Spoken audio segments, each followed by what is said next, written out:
Well, hello and good evening. Thought of the moment: communication is just so key. Thank you for taking the time to join. My name is Lewis, and this is your daily encouragement. For those unfamiliar with this channel, what we do is we take a verse or two from the Bible and provide what we hope will serve as daily encouragement to you as you go through your day. We understand that, you know, everybody faces difficult things each and every day, and we each need to kind of help each other along. Now, while I know my primary audience may be Christian in their mindset and their backgrounds, these are practical thoughts that are able to help you in, honestly, outside of the ones that are specific towards Christianity. These are general principles that I think, if we actually apply them to our lives, can be a help to anybody. So hopefully you find encouragement in it. If Definitely recommend going back on our YouTube series. I hope to, with this video and audio, create an alternate couple places where these are available to you, trying to spread it, if for no reason, to hope to be an encouragement to multiple people. I know that as I go through my life and I deal with my difficult issues and problems, it's always an encouragement to me to know that I can be an encouragement to other people. So hopefully you find that today. So for today's verse, we're going to be going out of the book of Proverbs. Um, a pretty standard Bible reading calendar, we'll call it, for typically for a young person or someone who struggles with sticking with a schedule, is taking and going through a proverb a day. And just reading a proverb and hopefully getting a verse or two. There's a lot of thoughts in the proverb. Sometimes it could be a lot of verses related to one thought. Sometimes it's just multiple verses, just a collection of just um, godly principles to kind of help guide you through your day. Today, what we're going to do is take a couple verses from the beginning of Proverbs, or in this case, beginning of Proverbs 15. Uh, so, Proverbs 15, we're going to take the first two verses. We may only stick with the one, but the goal will be to get both verses.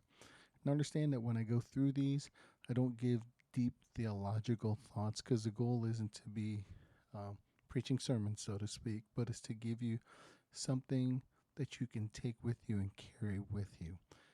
Picture having a snack in your bag in case you get hungry while you're trying to make it to lunch or you're trying to make it to dinner.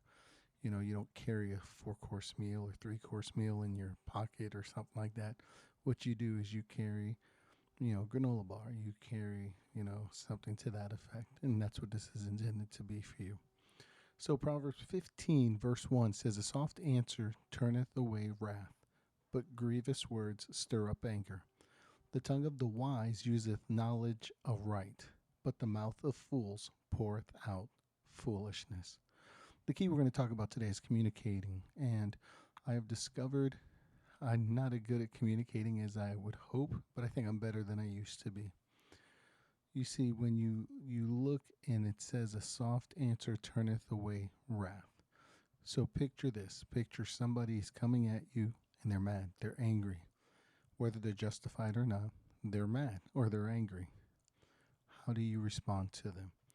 I know in communicating with some of the children I either work with at church or even some of my own children, when I can tell, I can tell, I don't know if other people have this moment, I can tell when something's about to happen.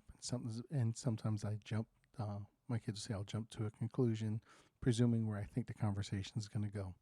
Well, I'm 46 years old. I've been a kid myself. I've worked with kids for pretty near the entirety of my adult life. And now I'm also a parent of kids. So I've had plenty of opportunity to see. And while we're not supposed to presume that everybody acts the same, there are patterns that you can see. And one of the things that I've noticed is when one child is upset and starts yelling at another child, That second child's response is so key to where things end up going. That second child responds back in the same manner they were responded to, you have a fight on your hands. But if they're able to calm it down to, hey, okay, what happened? You can see better results. But here's what's really funny about it.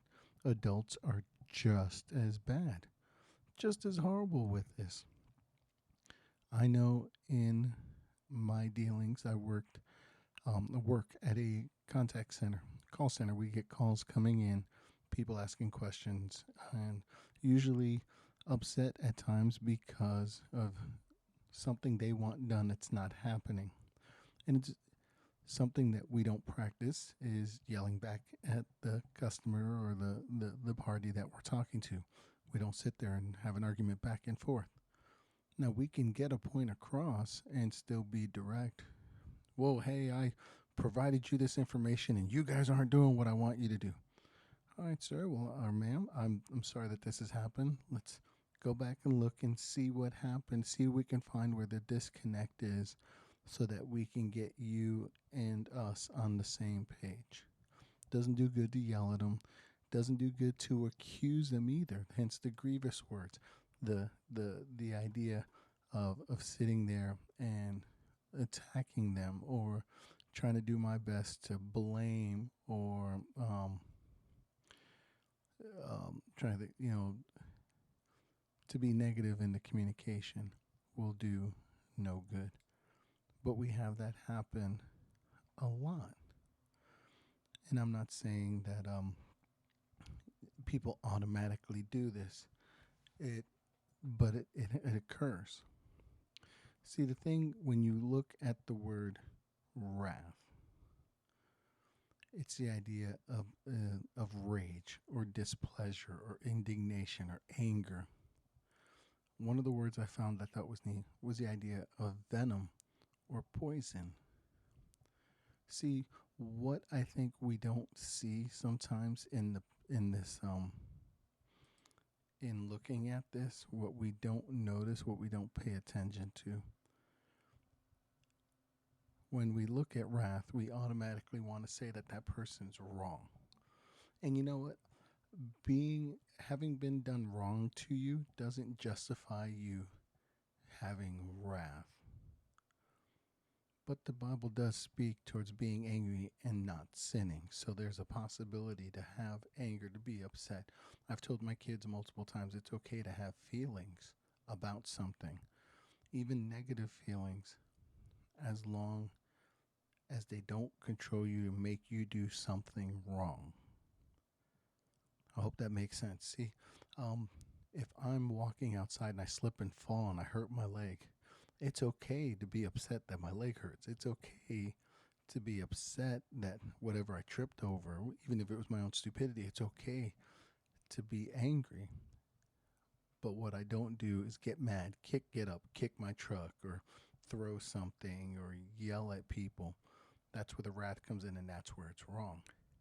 This is not saying they're okay with what they're doing. But what it's asking is, how are we controlling our part of it? See, the way I want to encourage you today is I want you to work on your communication. Someone comes up to you mad today. How are you going to respond? What are you going to choose to do? Too many times we have people that they'd rather respond in anger and be mad and say, this is not right. No, a soft answer turneth away wrath. And that word harsh, when it says but a harsh word, it's the idea of a hurtful word. It's the idea of saying something that purposefully hurts someone. You know, it's easy when you're upset and you're hurt to respond in that same anger. But what we want to do, if we're going to be seeing a better world, seeing a better place, honestly, having a better day, is by using gentle words, calming words, not blaming, not spiteful, not defending my honor. No, that's all prideful. But saying instead, you know what? I see that you're upset. Let's see how we can fix this. What can we do to fix this? Because, and I'm not saying you accept the blame. If you didn't do anything wrong, then you don't need to be blamed for it. But what we don't want to do is encourage it to get worse. So, how are you going to do today? It's very easy to say, what about me? Why don't I get consideration? I think God will reward you for the way you work. In verse 3, it says, the eyes of the Lord are in every place, beholding the evil and the good. I don't think it's a coincidence that that's there where it's telling you how you need to be acting in your responses. Anyway, I see our time is up. Thank you so much for taking the time to join us today. I do hope that you're encouraged. And I hope that you're able to go out there and have a great and wonderful day.